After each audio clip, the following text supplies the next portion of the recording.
Shalom, selamat pagi saudara-saudara. Kita berjumpa kembali di dalam Renungan Pagi GKJ Kemuliaan Bandung di hari Senin 15 September 2025. Firman Tuhan pada pagi hari ini terambil di dalam Kitab Keluaran pasal 32 ayat 7 sampai dengan yang ke-14. Dipersilakan saudara-saudara untuk mengambil waktu pribadi membaca bacaan Alkitab pagi ini. Saya akan menyampaikan renungan pagi dengan judul Hati yang Membela. Saudara yang dikasihi Tuhan, kalau kita membaca firman Tuhan pagi ini, kita menemukan kisah yang agak ironis. Bayangkan, bangsa Israel baru saja diselamatkan dari Mesir dengan tangan yang kuat, baru saja menerima hukum Tuhan di Gunung Sinai. Ternyata, mereka sudah membuat patung lembu emas dan menyembahnya. Tuhan marah dan berkata kepada Musa, "Biarlah aku membinasakan mereka, dan dari engkau akan kubuat suatu bangsa yang besar." Musa bisa saja hanya memikirkan diri sendiri, tapi ternyata tidak. Musa justru memilih sikap yang berbeda.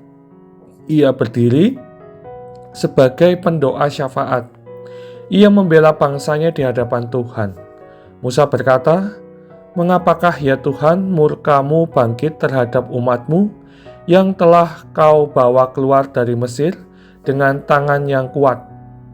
Mengapa orang Mesir berkata, Allah membawa mereka keluar hanya untuk membunuh mereka di padang gurun?"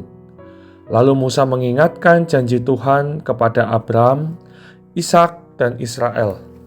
Dan akhirnya firman Tuhan mencatat, "Maka menyesallah Tuhan karena malapetaka yang telah dirancangkannya atas umatnya."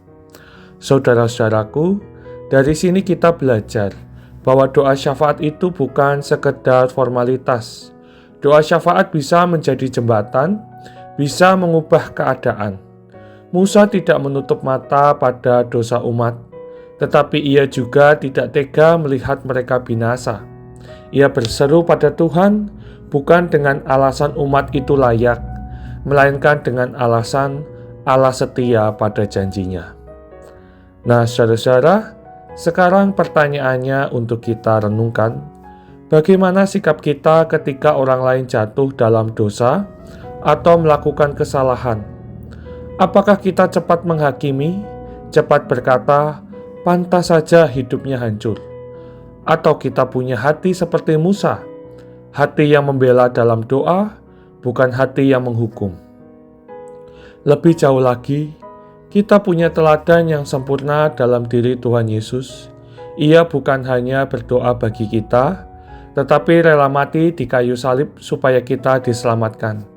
Kalau Yesus sudah begitu mengasihi kita, bukankah kita juga dipanggil untuk membawa sesama dalam doa?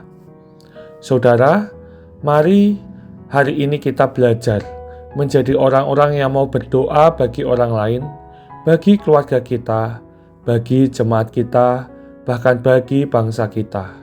Dunia kita butuh lebih banyak pendoa syafaat, bukan penghakim.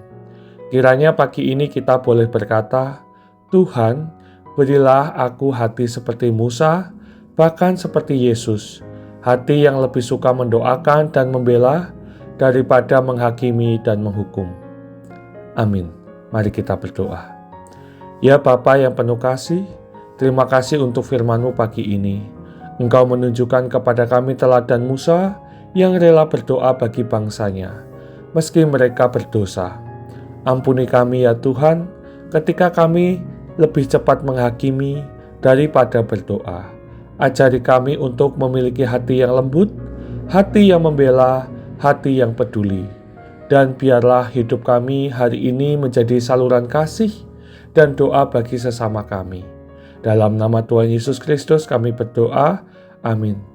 Saudara-saudara terkasih, selamat pagi, selamat beraktivitas, Tuhan memberkati.